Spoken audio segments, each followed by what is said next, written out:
Celtics Nation, after an offseason that felt less like a strategic retool and more like a demolition derby, just when you thought the dust might finally settle on the rubble of our championship-contending roster, another voice emerges from the wilderness, urging yet another seismic shift. Are we truly so bereft in the paint that we must now cast our gaze upon a rival's promising young big man, even as our own superstar heals and our future hangs in a delicate balance? Is the pursuit of an 18th banner so all-consuming that we're ready to pluck talent from the very teams we aim to conquer? Or is this just another desperate attempt to patch holes in a ship that's already taken on water, a testament to the relentless, often brutal, churn of the modern NBA? Get ready, because the latest intel suggests the Celtics front office might be eyeing a crucial piece from the unlikeliest of places: the Brooklyn Nets.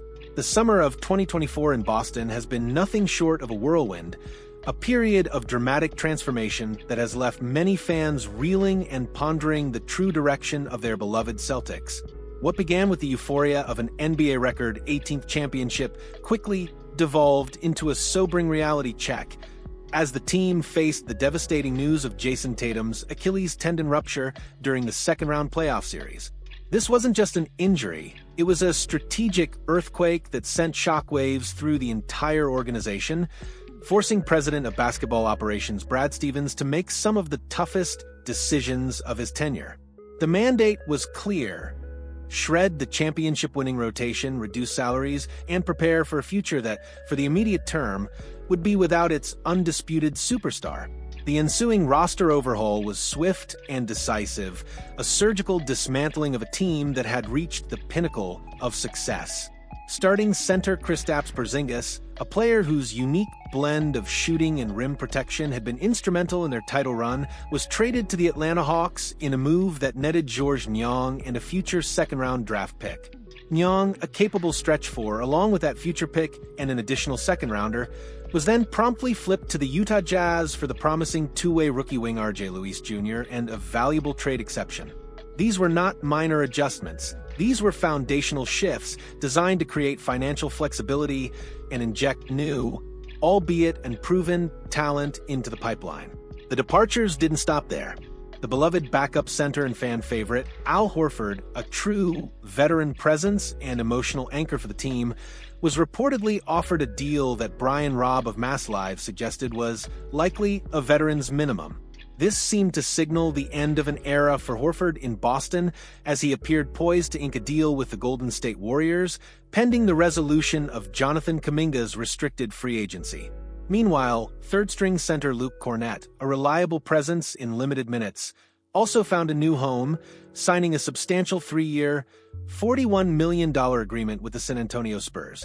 The frontcourt, once a source of strength and versatility, was suddenly looking remarkably thin, a gaping void left by the exodus of proven talent. To fill these considerable shoes, the Celtics brought in free agents Chris Boucher and Luka Garza, two players with varying degrees of NBA experience and potential. Boucher, a lanky forward/center, offers defensive versatility and energy, while Garza provides a more traditional, albeit less athletic, presence in the paint. Additionally, former fourth-string center Neemias Queta, who had shown flashes of promise, now finds himself with a legitimate, perhaps even surprising, opportunity to compete for a starting role. Yet, despite these additions, the glaring reality remains. The team doesn't exactly boast a roster full of proven commodities at the crucial 5 spot. The question isn't just who will play center, but who can truly anchor the paint for a team with championship aspirations, even in a transitional season. It's against this backdrop of uncertainty and strategic rebuilding that Jack Simone of Hardwood Houdini, an astute observer of the Celtics landscape, has put forth an intriguing proposition. Simone posits that Brooklyn Nets center Day'Ron Sharpe, a player who just re-signed with the perennial lottery-bound club this summer, could represent a compelling solution to Boston's frontcourt dilemma.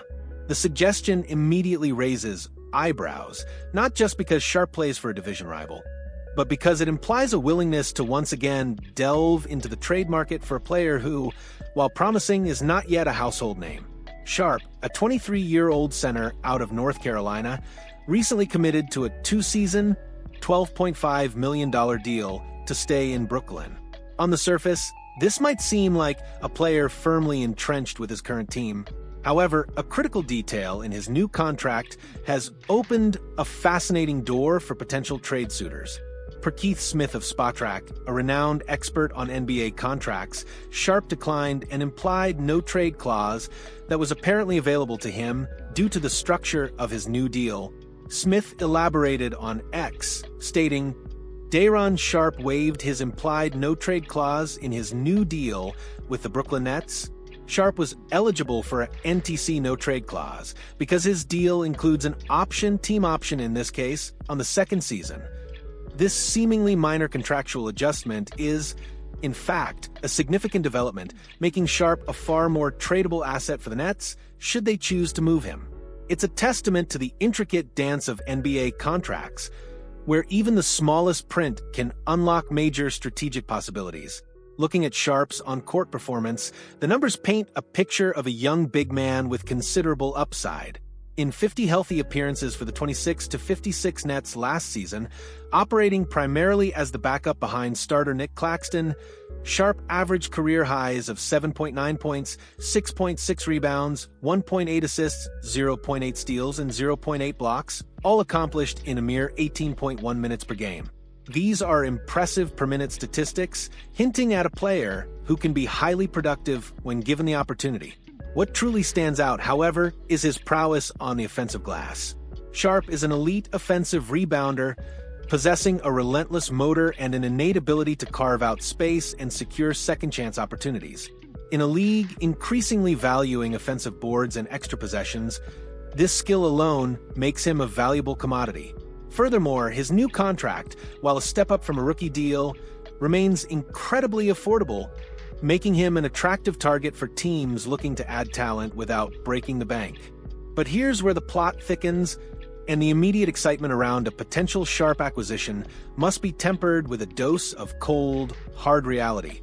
As a new signing, Day'Ron Sharpe is currently ineligible to be traded anywhere until midway through the 2025-26 NBA season. This isn't a minor hurdle. It's a significant roadblock that pushes any potential move for Sharpe far into the future. It means that even if the Celtics were to aggressively pursue him, they wouldn't be able to acquire his services for the entirety of the upcoming season and a substantial portion of the one after. This delay forces the Celtics to consider a strategic dilemma that cuts to the core of their current situation. If the Celtics are, as some analysts suggest, in a soft tanking or transitional phase during a season when they'll be without their best player in Jayson Tatum and have also traded away another pricey starter in Jrue Holiday, then the urgency to acquire a long-term solution at center might not be paramount. In such a scenario, the front office might be content to allow the current triumvirate of Chris Boucher, Nemias Quetta, and Luka Garza to duke it out for what will ultimately be a backup role once Boston is truly contending again. This approach would allow them to evaluate their internal options, preserve assets, and maintain maximum financial flexibility for when Tatum returns and the championship window reopens in earnest. Why rush to acquire a player they can't even utilize immediately, especially if the current season is viewed more as a developmental year? Weighing these options, the Celtics face a fascinating strategic choice. On one hand, Day'Ron Sharpe represents an affordable, high-upside big man who could solidify their front court for years to come, especially given his elite offensive rebounding and the newfound tradability of his contract. Acquiring him, even with the waiting period, could be seen as a shrewd long-term investment, securing a key piece for their future core. On the other hand, the immediate ineligibility, coupled with the team's current transitional phase, suggests that patience might be the wisest course of action. Rushing to acquire a player they can't deploy, or giving up valuable assets for a future piece when their immediate focus might be on player development and financial maneuvering, could be counterproductive. The challenge for Brad Stevens and the Celtics front office will be to discern whether Sharpe is truly a must-have piece for their future, or if their current internal options, combined with a patient approach, will suffice until the team is truly ready to contend again. It's a delicate balance between present realities and future aspirations, a constant negotiation between what's available now and what's truly needed down the line. The Boston Celtics frontcourt remains a fascinating puzzle, a testament to the dramatic shifts that have defined their offseason.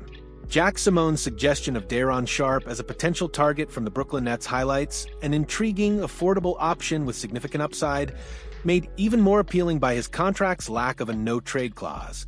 Yet, the crucial detail of his trade ineligibility until midway through the 2025-26 season casts a long shadow over any immediate pursuit, forcing the Celtics to confront their strategic priorities.